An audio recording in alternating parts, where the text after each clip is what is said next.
progressive talk radio for our audience. We strive to be an intersectional voice for the voiceless. As a Black-owned and operated station, we are committed to highlighting diverse perspectives and creating safe spaces for meaningful dialogue. We believe that everyone has something unique to bring to these political, economic, social, and cultural conversations, and we don't shy away from the hard conversations about current events.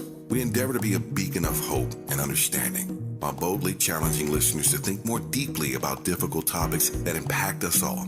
With this in mind, our mission statement at KBLA Talk 1580 is simple: to create an inclusive platform that promotes civil discourse through honest dialogue and encourages personal growth among our listeners, so they can become the active agents of change. Our vision is to establish ourselves as the premier radio network with relevant programming across the beloved community, connecting people through shared experiences and collective power for lasting impact beyond these challenging times.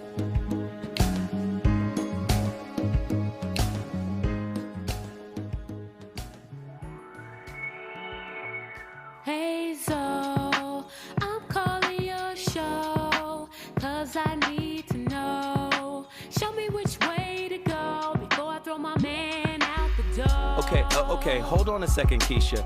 Just let me ask Ronald exactly what's going on, because it takes two to tango, and I need to hear his side of the story. So she's driving me insane, got stress heavy on my brain. She keeps playing silly games, man, I'm about to bring the pain. We seem to fuss and fight every day and every night. Please give some advice so we can see the light, see the light.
If you grew up without consistent love and safety and validation from your parents, you've probably already noticed how vulnerable you are to the idea of a great love that just shows up in your life. Like, there's ordinary people who are actually in your life, and maybe you're single, maybe you have a partner, but there's this other hypothetical relationship in your imagination, and it's just legendary. It's beyond what other people normally experience.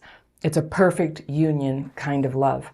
And you have a deep sense of what that feels like for you to be loved for who you really are, to be safe, and to be certain that you are in the right place, in the right relationship, in the right life. And chances are you have someone in your mind who feels like they are that person for you. And chances are they aren't actually with you. Now, these are the perfect growing conditions for what we call limerence, which is a state of infatuation or obsession that people with CPTSD can be especially prone to. It can happen to anyone, but with trauma and neglect in childhood, it just seems to get a real foothold sometimes. So sometimes you're going to get limerent feelings for someone you're acquainted with. Sometimes it's someone famous or imaginary. And sometimes it's someone who is actually in a relationship with you, but in a limited way that leaves a big empty space for that obsessive waiting, hoping, searching obsessively for clues and evidence that they love you that often goes with limerence. So I got a letter yesterday from someone I'll call Lisa, and she writes, "Dear Anna, my first marriage was 32 years ago with my best friend ever, or at least I thought so. Mike and I were so connected in so many ways, I didn't expect that I was in love with him until I was. It took 1.5 years for us to recognize that, become a couple, and get married. It was great, but then it wasn't. He was doing drugs, and I had to make him leave," Lisa says. "I was devastated, and it seemed he was too. He was sobbing his brains out, yet didn't want to go to rehab. He didn't want to do the work to keep us together. I came from a nightmare home with screaming, verbal abuse, physical abuse. Mostly my mom and brother got the physical abuse. What I did was hard-hearted, as everyone seemed to observe. Mike was the best thing that ever happened to me. I was so crushed, confused, and broken, but I recall saying to myself, I can't be like my mom and stay in an unhappy situation. So I did what I had to do, and we split." Got my pencil here. I'm circling things I want to come back to when I go through this letter again, but let's just read through now. "I remained in touch with Mike's parents, especially his mom. After our divorce, he was married 2 other times and divorced 2 more times. His mom used to fill me in here and there, but he was not our main topic. We were actual friends with other stuff to discuss. I never saw Mike after the divorce because he moved to another city, and that was that. As soon as the internet became a thing, I searched for him on a regular basis, even though I was with a new boyfriend to whom I eventually got married. It took me 5.5 years to agree to marry him, and when I did, it was because I needed his health insurance so I could return to school. My new husband and I did have fun through traveling, having lots of friends and a lot of socializing. Still, I searched and thought about Mike on a regular basis. I don't feel this was normal, but I could not stop myself," she says. "After about 25 years, Mike's dad died. I asked his mom to please ask him if it was okay if I attended services. She said no need to ask, but I didn't want to feel intrusive.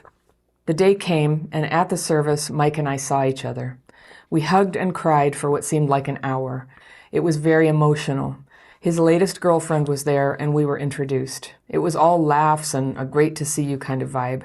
He asked if we could be in touch on social media, and I agreed. We never talked after that, but would occasionally like each other's pet photos and little things like that. Very generic. But I was secretly thrilled to know this guy again, my first and biggest love. The funniest, smartest person I've ever known was back, even if it was just via social media." So 2 years later... Ladies and gentlemen, it's Monday. You already know what it is. Your brother Zoe Williams is turned up June 26, 2023. We on fire already. Tonight's topic, it's a heavy one, heavy duty. The relationship matrix. What's the difference between authentic love and limerence? Yeesh. So, she was about to get into a letter that explains this limerent feeling that she had, right, for her ex. Now, for all those who've never heard of this term, first and foremost, the topic comes from Heru Ali. Because whenever we do topics on love, Heru says, oh, that's limerence, right? The state of being infatuated or obsessed with another person, typically experienced involuntary and categorized by a strong desire for reciprocation of one's feelings, but not primarily for a sexual relationship. Now that's Oxford, right? Now, what's interesting about limerence is that limerence deals heavy with a mental kind of fantasy, kind of ideation of this person. You kind of fantasize about who they are and what they are, right? Now, you heard the sister mention in the clip that many people suffer from this who have come from homes that were traumatic. See, a lot of people think that your home has to be dramatic in order to be traumatic. No, you can have a fairly pedestrian home and your parents, whatever toolbox that they come with, could actually traumatize you. And a lot of people are unaware of that. But yes, it is a state of infatuation or obsession with another person that involves an all-consuming passion and intrusive thoughts. But you already know, this is the voice of reason. I don't follow what the psychologists say to the letter. I believe most relationships people are in is limerent. It's a limerent relationship, right? Because if everybody's a work in progress and everybody comes from a household with a limited set of tools, relational tools, communicative tools, right? I believe that whatever those limitations are will manifest themselves in adult relationships. The child models the relational environment of the home in which they were raised. So I believe most people are in the relationship matrix. The matrix is in your head, how you think things are supposed to go, how you think things are supposed to be. And I believe it prevents you from touching the ground of reality, which I call love. How does authentic love differ from limerence in terms of their duration and the place they reside in our being? Now, what's interesting is a lot of people say limerence only lasts maybe three, maybe 6 months. But I believe for many people who don't understand what relationship is actually about, right? I believe limerence is what they're calling love. Because limerence is closely associated with attachment. They are attached to an idea, to a concept. In 2025, not 2025, I'm sorry, we're not there yet. In 2015, I wrote a book called The Relationship Dismount. And in the book, I said you should never date your idea or the image you have of your partner. Many people get caught up doing that, and when the image is damaged, the people can't move forward. They can't go on because they had an image of who they thought you were, and then when your humanity showed up, they couldn't take it. They tapped out. And I was talking to the CFO here earlier today, Brenda. I keep saying Brenda. It's Deborah. I was talking to Deborah earlier today, and she said something that was quite profound. You're going to run into stuff in relationships. Some people run into things that are more difficult than others, right? But the sign of a true relationship that is rooted in love is a relationship that is capable of coalescing around whatever infractions may have occurred and working it out. That is the hallmark of a relationship that's real. Relationships where you have people who just get overwhelmed and can't handle the difficulties that humanity presents, boom, they fall apart. What are the key characteristics of an intimate relationship that is based on reality and authenticity? Is your relationship based on the image you have of your partner? Is it based on the concept you have for them? Or is it rooted in reality?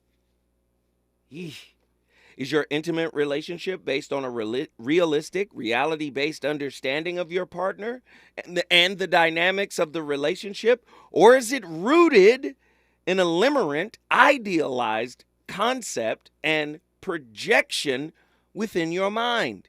Do you have an image of how it all's supposed to be? And it's supposed to work along your timeline. And it's supposed to be like this. And if it's not like this, then I'm in doubt of the whole thing. I posit here tonight, most people don't experience love. I think more people, because of all of us being traumatized by a toxic society, I think more people have access to limerence than they do to unconditional love. Limerence, attachment, ideation. I think they have more of that. Listen, I want everybody to get involved. Are you in the relationship matrix? All you got to do is call me at 1-800-920-1580. That's 1-800-920-1580. Trust me, I got a lot to talk about. Reasons. The reasons that we're here, the reasons that we fear, our feelings won't disappear. You're listening to the voice of reason with Zoe Williams on KBLA Talk 1580. Did you know that all City of LA renters have rights? Check out these 3 facts. Residential tenants can't be evicted without reason or just cause. Eviction protection still exists for unpaid COVID-19 rental debt due before March 31st, 2023. And you have 5 days to respond to an eviction notice. 5 days. Many Angelinos may be at risk of losing their home, and that's why we want you to know your rights. Learn more at housing.lacity.org. Be informed, be protected, be at home. The Shadow Sister Tour is coming to Malik Books, Westfield, Culver City Mall, Friday, June 30th, 2023 at 7 p.m. Author Lily Mead will be signing and discussing her new book, The Shadow Sister. This book is perfect for fans of emotional suspense, sisters with stories with complex family dynamics, and speculative fiction, including hoodoo. Lily Mead's captivating book is a must-read, truly a page-turner. From the first line to the final page, the moderator is New York Times best-selling author of the book, The Black Kids. Come out to Malik Books, Westfield, Culver City Mall for the Shadow Sister Tour, Friday, June 30th at 7 p.m. There will be diverse books featuring strong female leads. Malik Books is a community bookstore that amplifies the voices of our community and gives voice to the voiceless. For more information, go to malikbooks.com. Again, that's malikbooks.com.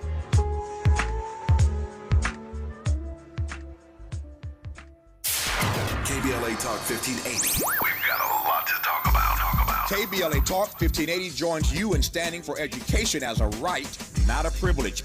Charles R. Drew University of Medicine and Science is a private, non-profit, community-founded, student-centered university committed to cultivating diverse health profession leaders who are dedicated to social justice and health equity for underserved populations. CDU does this through outstanding education, clinical service, and community engagement. Recently, Charles Drew University made history by opening only the 5th medical school at an historically black university. Congratulations, South LA, and congratulations to the dean of the medical school, Dr. Deborah Protho-Stith. CDU is now training doctors and providing $90 million in annual economic benefit to Watts and surrounding neighborhoods. To apply for medical school, get more information, or sign your child up for the Junior Doctors Saturday School program, visit cdrewu.edu. That's cdrewu.edu. At KBLA, we are dedicated to equity in education and ending healthcare apartheid, and we don't black down.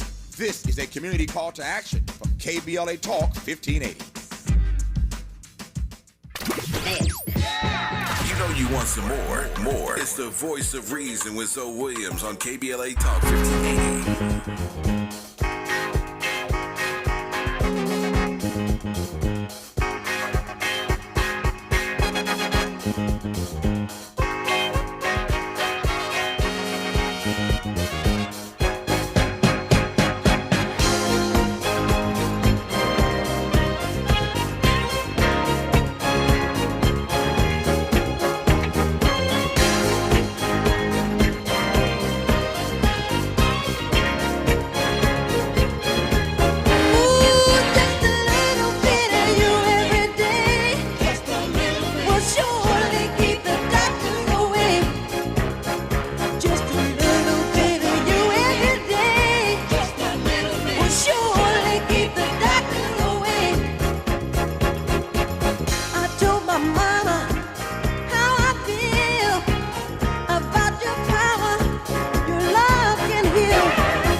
Ladies and gentlemen, my playlist is my co-host.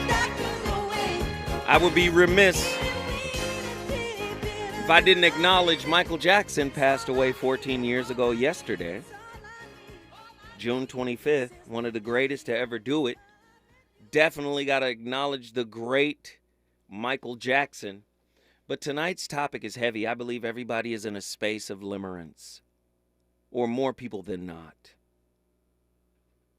Do you know why people struggle getting over the human infractions that happen in relationships? They struggle because they're not in relationship with you. They are in relationship with the thought of you, the idea of you. And this is why I am calling this limerence. I'm making it more of a ubiquitous thing as opposed to just something that happens to traumatized children who now suffer PTSD. I'm saying for the most part, most people have limerent feelings about their relationships. Can the Buddhist approach to attachment, the Buddhist philosophy to attachment, can it provide insights into maintaining the intense feelings and behaviors associated with limerence? This isn't to marginalize childhood PTSD. This isn't to say that, limerence doesn't evolve out of those toxic situations. But I would say 99.9. Do you know how much empty space is in an atom? They say 99.999999999, all like 39s, right? The atom is made up of empty space.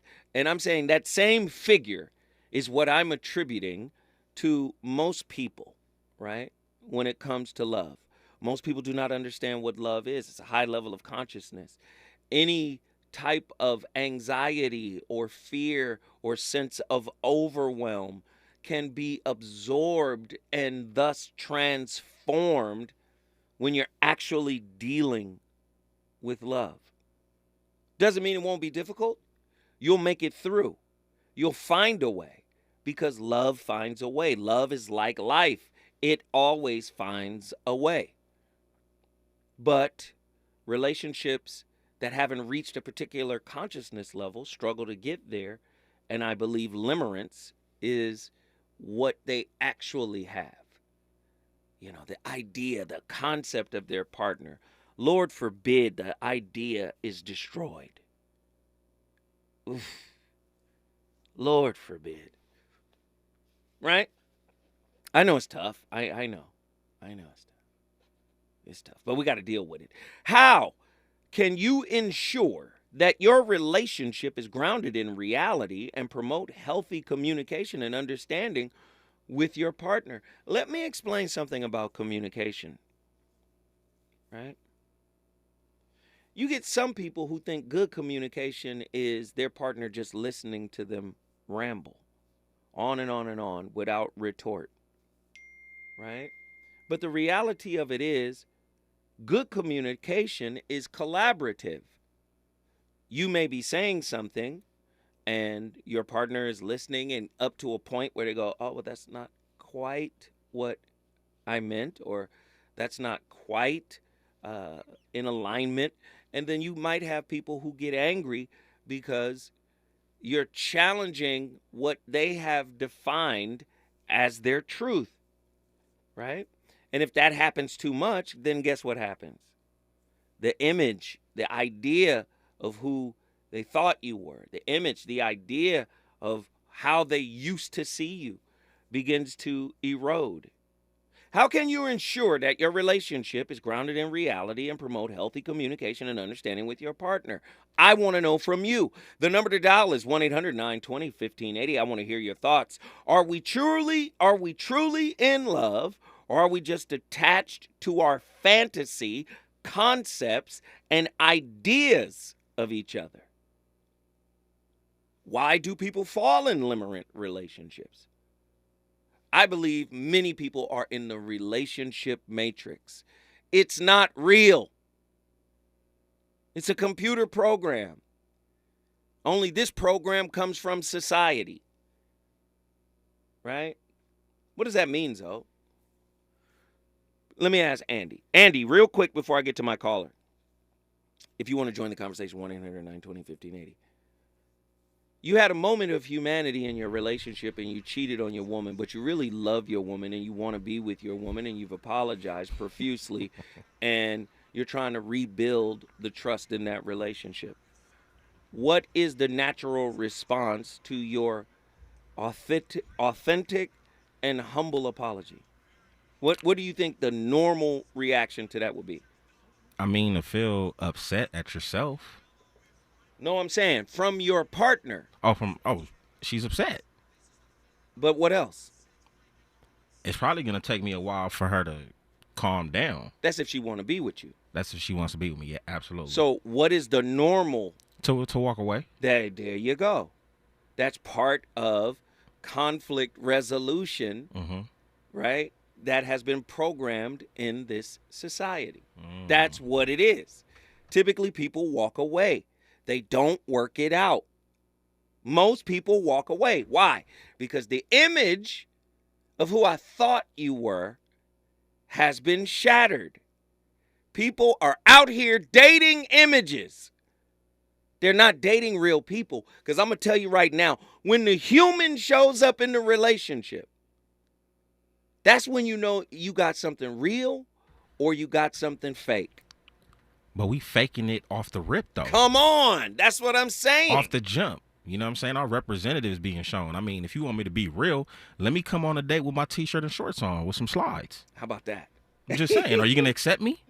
How about that? Ladies and gentlemen, the voice of reason is just getting cooking. You want to get in here? You want to participate? True or false? Most people say they want a real connection with someone special, but in reality, they don't want a real connection because real connections with a significant other requires us to be open, responsible, vulnerable, honest, and fearless. Let me talk to you about vulnerability. See, people feel like when they sharing their innermost thoughts and feelings with you that you're supposed to accept it. It's still a safe space. Yes, you can talk, you can share, but if your perceptions and projections are not in alignment with the truth, I should be able to rebuttal without you feeling rejected, without you feeling like you have not been heard. And many people are like that. Many people are like that, right? I don't agree with that. That doesn't make sense to me. Wait a minute. What are you talking about? Let me give you some context. And have you noticed every time you give context, what happens? Still doesn't change the way they think. They feel like you just talking. You good at talking. So you get what I'm saying? Even when you give context, context does not change their preconceived notions about you. When I come forward, Zoe Williams going to the phone lines. We gonna get deep. He's on fire tonight. It's the voice of reason with Zoe Williams exclusively on KBLA Talk 1580. I'm Amber Payton. Here's the latest on the Black Information Network. It's the NYPD commissioner's last week on the job, and Mayor Adams remains tight-lipped about the replacement process. Bigger than the bread box, smaller than the ant. I'm not doing that. When I'm ready to make the announcement, I'm going to make the announcement. The mayor says he will make the decision and is excited to make the announcement, once again praising outgoing Commissioner Keishant Sewell, who is Black. The White House is giving the final go-ahead to New York City's controversial congestion pricing plan. The Federal Highway Administration gave the green light to the first in-U.S. plan. That means drivers are one step closer to being charged to enter below Manhattan 60th Street, which could begin in 2024. Congestion pricing is meant to reduce traffic and is projected to bring in roughly $1 billion for the city every year. That's the latest. I'm Amber Payton on your home for 24/7 News, the Black Information Network.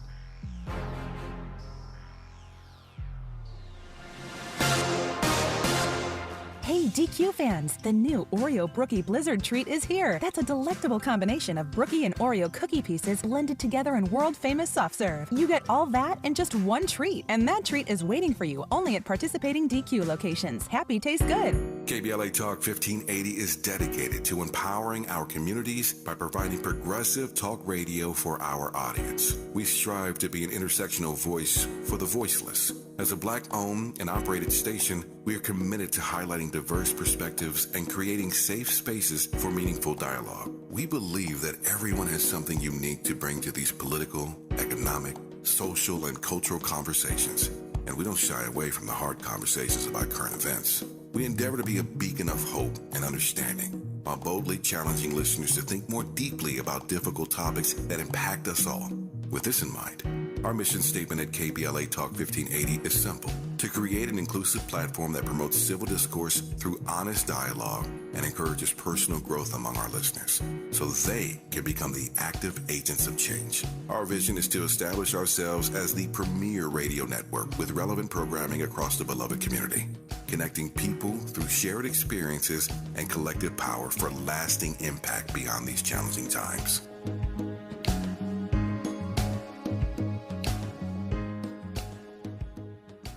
Some people won't give you the real talk on drugs, but it's time we know the facts. Fentanyl is killing people.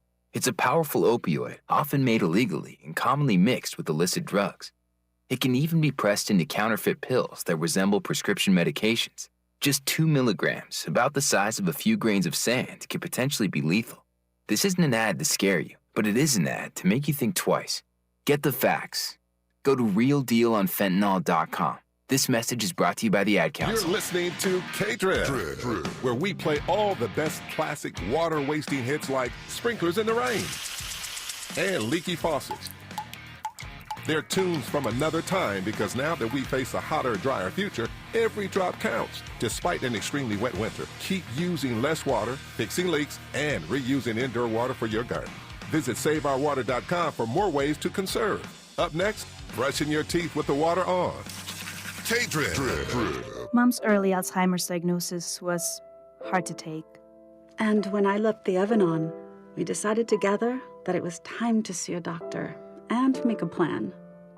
Early detection gave us more time to seek out information and support as a family. If you or your family are noticing changes, it could be Alzheimer's.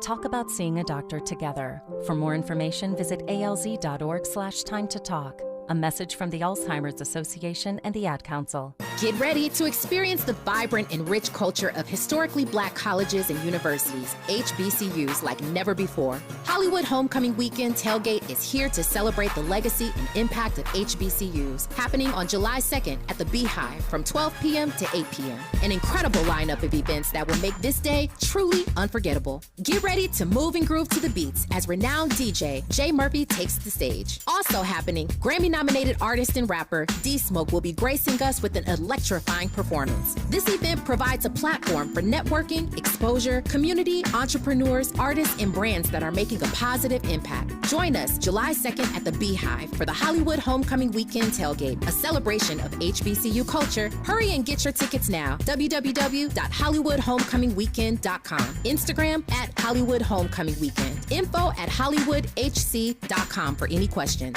Mark your calendars and get ready to be a part of something extraordinary. Hey, Dad, how do airplanes fly? What's in this box? Is this tree good for climbing? How are babies made? What does this thing do? Kids are curious about everything, including guns. Talking to them about gun safety in your home is a good first step, but you can do more. Always keep your guns locked, unloaded, and stored separately from ammunition. Safe gun storage saves lives. Learn how to make your home safer at endfamilyfire.org. That's endfamilyfire.org. Brought to you by End Family Fire, Brady, and the Ad Council.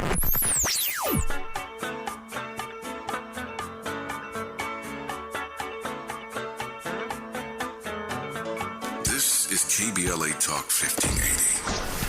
Talk radio that's music to your ears. We're unapologetically progressive. KBLA Talk 1580. You're listening to the voice of reason with Zoe Williams. Only on KBLA Talk 1580.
Today we're doing a video on something I bet a lot of you may not have heard of. I think a lot of you have though, because we've gotten a lot of emails about this.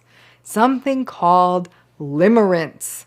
And if you understand limerence, you might understand some of your vulnerabilities to a narcissistic relationship. So let's talk about limerence. What is it? It's a strange word. I actually had to do a lot of research on this and even go to some original relational texts. It appears that it was developed in the 1970s by someone named Dr. Dorothy Tenov. I, again, didn't know much about it. I had to read about it. So it's not a term I'd ever come up in the years of my own time in graduate school and training.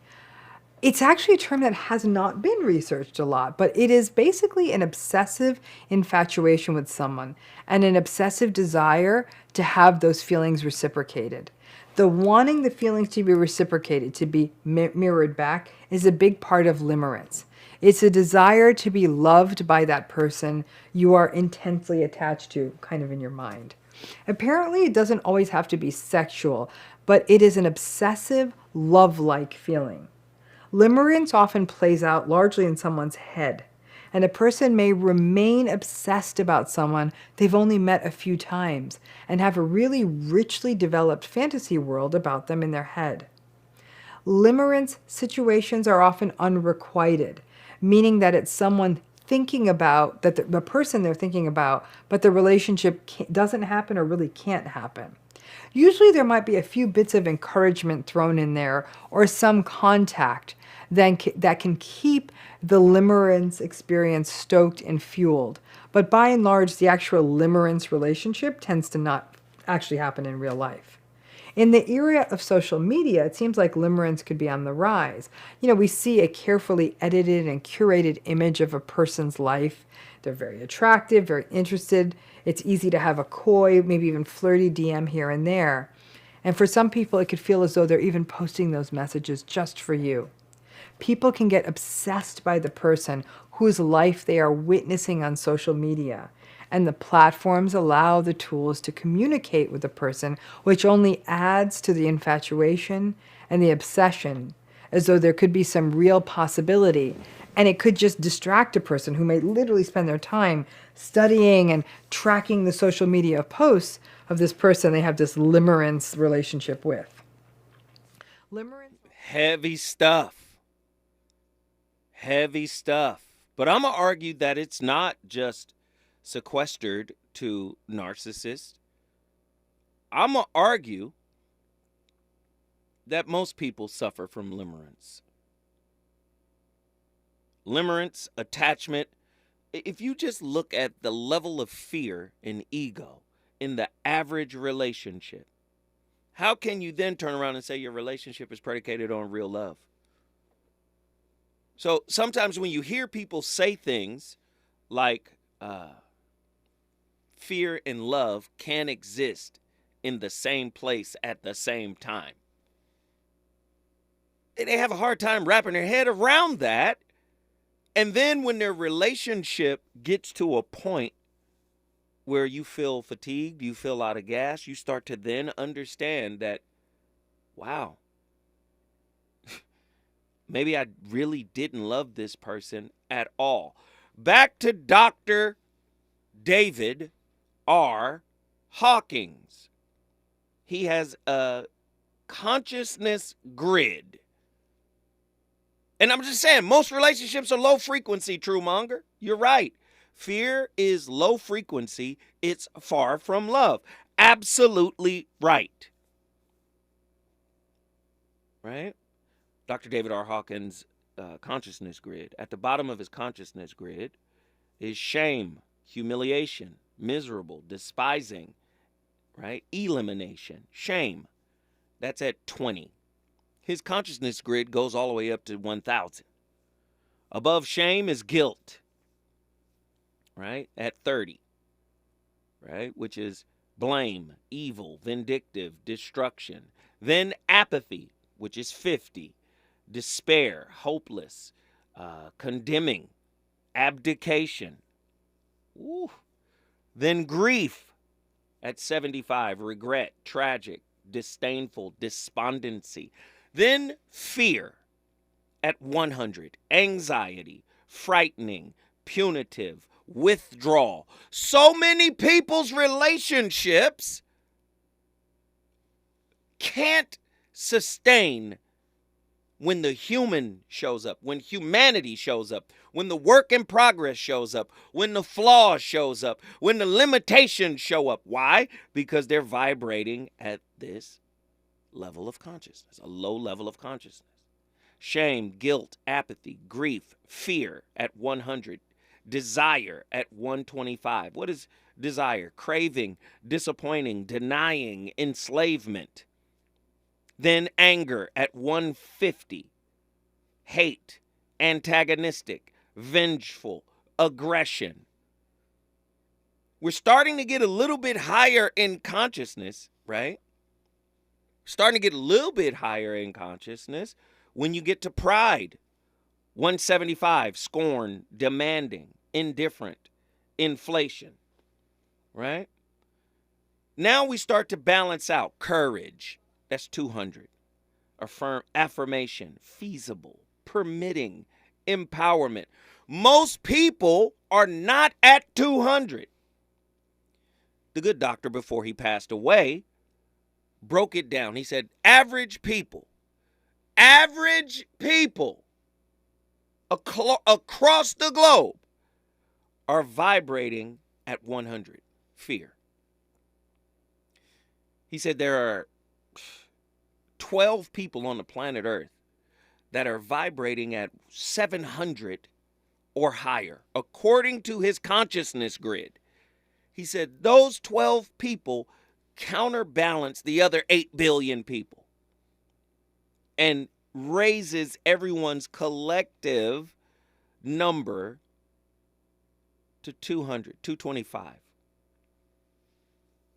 Right? A lot of people are just, these are high levels of consciousness. By the time you get to love, which is reverence, benign, loving, revelation, by the time you get to love, that's 500 on the scale. Scale only goes to, that's halfway up the scale. Most people are not vibrating at this level. These are levels of consciousness. This is not a set of actions like, oh, the love actions. You could reach this level of consciousness. No, my language is do this. No, this is not that. This is a consciousness level. Above that is joy at 540. Serenity, complete, 1, transfiguration. Peace at 600, bliss, perfect, all being, illumination. And then at the very top, enlightenment, 700 to 1,000. Ineffable, the isness of everything. Self, the pure self, the self that the Hindus called God. Pure consciousness at 700. Down at the bottom, shame, guilt, apathy, fear, grief, desire, anger, and pride. You tell me that isn't a perfect mix for limerence to be pervasive. When I come forward, I promise this time, I'm going to the phone lines. Is it good to you? More Voice of Reason with Zoe Williams when we come forward.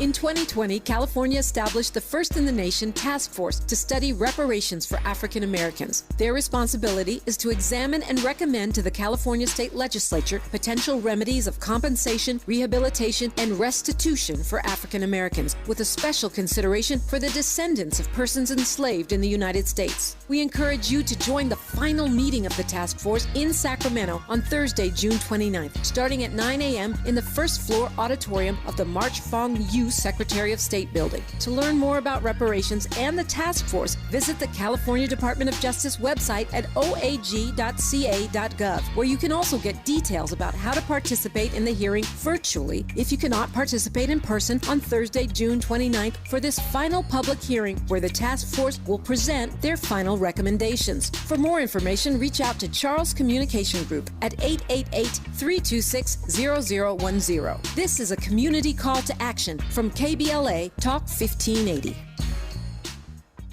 To my hometown, my community. Some of you have known me my whole life. Do you notice anything different about the kids in the neighborhood? Ever paid attention? You might start with gifts, money, attention. These are signs. Child trafficking is happening right here in this town. So don't just watch through the window. Pay attention.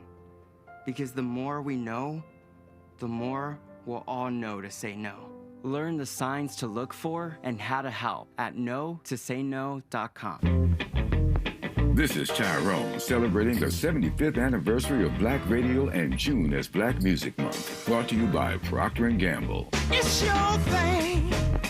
Do what you wanna do. Oh yeah, one of the most enduring musical groups ever, the Isley Brothers. Their hits began in 1959, and they've had new hits on the Billboard charts for 5 consecutive decades. I try to play my music, they say my music's too loud. I try talking about it, I got to be run around. And when I roll with the punches, I got knocked on the ground by all this whiskey. Don't say Procter & Gamble proudly celebrates the 75th anniversary of Black Radio and June as Black Music Month. Let's widen all views to the resilience, joy, beauty, and vastness of the Black experience. Learn more at pg.com/widenthescreen. If you're a business owner or lead a nonprofit that has between 26 and 49 employees and you paid COVID sick leave in 2021 or 22, you may qualify for reimbursement through a state grant program administered by the California Office of the Small Business Advocate. Learn more at covidpaidsick.com. You know you want some more. It's the voice of reason with Zoe Williams on KBLA Talk 1580. You shook, Mac?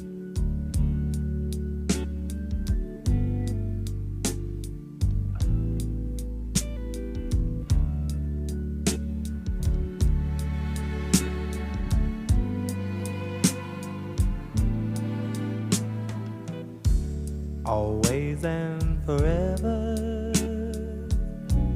each moment with you. Turn this off. This ain't real. This ain't real. This is a beautiful record, but this ain't real. This is just not real. We live in a limerent society. People have ideas about who you're supposed to be. They're dating concepts. They're dating ideas. They're dating, this imagination, this fantasy of who they think you are. And a lot of people they're not being honest. They're not being honest. Ah, man, here we go. All right, let's get these callers in here. Attila, Houston, Texas. Get in here. Uncle Zoe, what's going on in the goings on? What's happening? How are you? I'm good. How are you? All right, so I'm going to say some things, all right? Listen, as somebody who's dealt with CPTSD, I would argue that for us, like, limerence is like a protective mechanism, right? But like you said, I think society definitely plays a part in it, too. Like, to give you an example, especially as, like, a young girl, right? When you're a teenager, it's encouraged for you to be boy crazy or to be kind of like have your head in the clouds kind of thing. And to me, that's just another manufactured form of limerence. So like for like a young girl. And some people just don't grow out of that phase. But again, it's safe because you don't necessarily have to be vulnerable. You don't have to really expose, who you are and what you're really dealing with, those darker sides. And on top of that, it also allows you to maintain a certain level of control. Because if you're not exposing yourself and they're not exposing themselves, because maybe they're also a limerence addict, then it's safe until it's not safe. Talk to me about when it's not safe. When is it not safe? When the shit hits the fan. When stuff hits the fan. Yes. Basically, I would say that's probably when you start to, I don't want to say like necessarily make demands, but maybe there's some real world things that come up, right? Like, so bills or just, again, the real obstacles that are going to come up again. When who makes demands? The other partner? The limerent partner? Or you. Or, so if the partner that isn't affected by limerence is now making demands, the limerent partner does what? I would say like you would start to panic essentially because it would throw your whole concept off, right?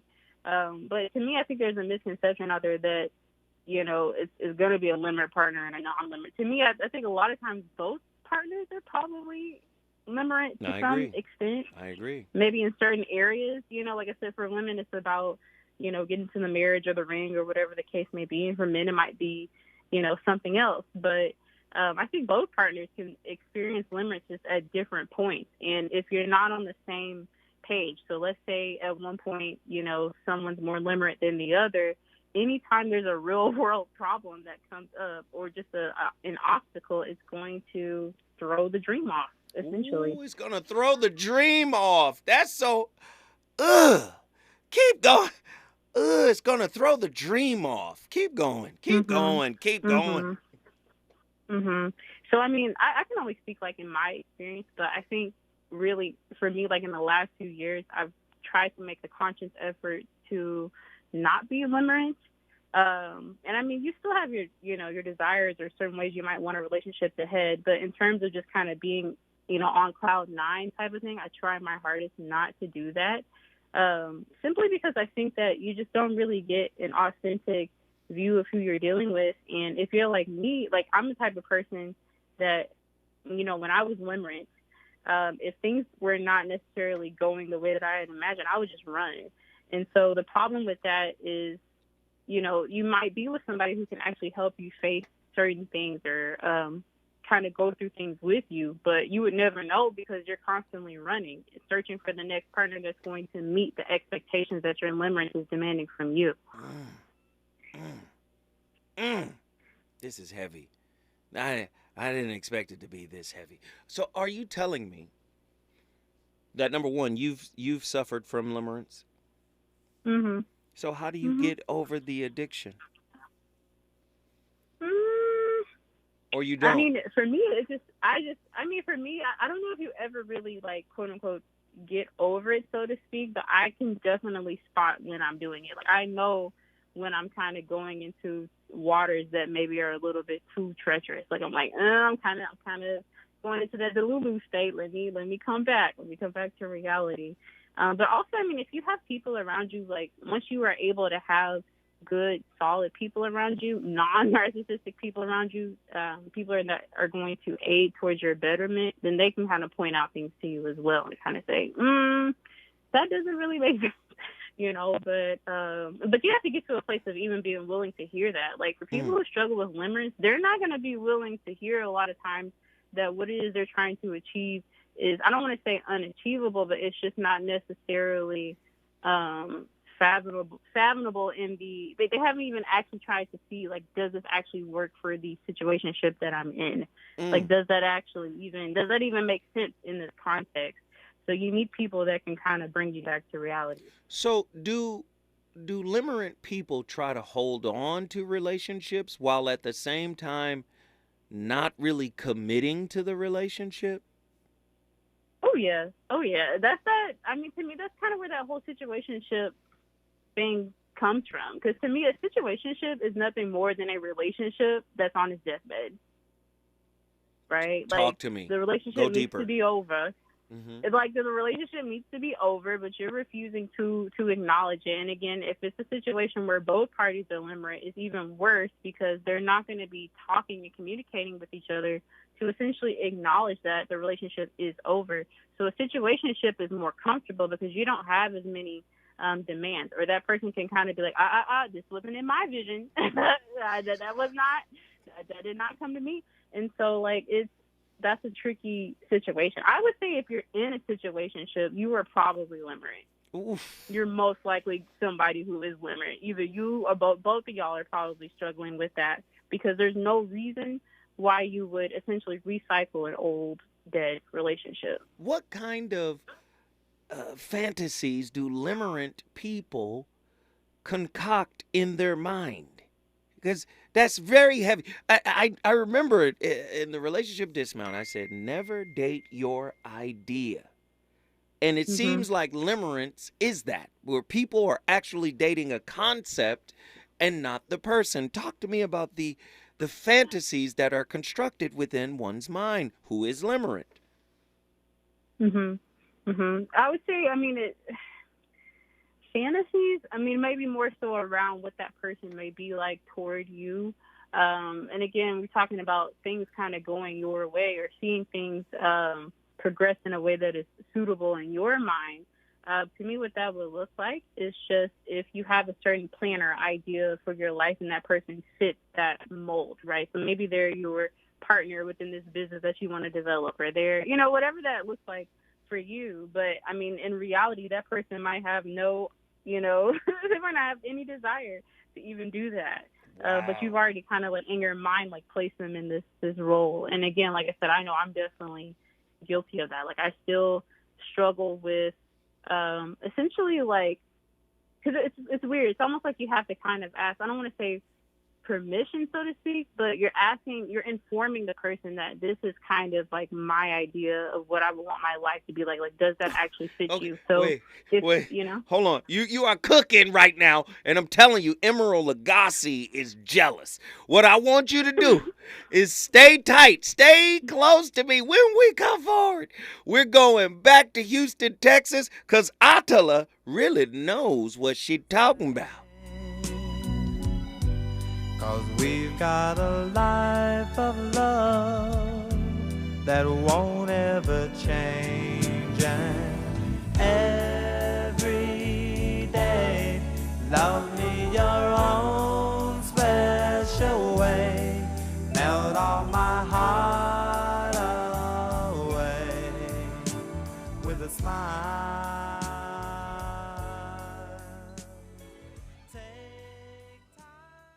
KBLA 1580 Santa Monica. I'm Amber Payton. Here's the latest on the Black Information Network. It's the NYPD commissioner's last week on the job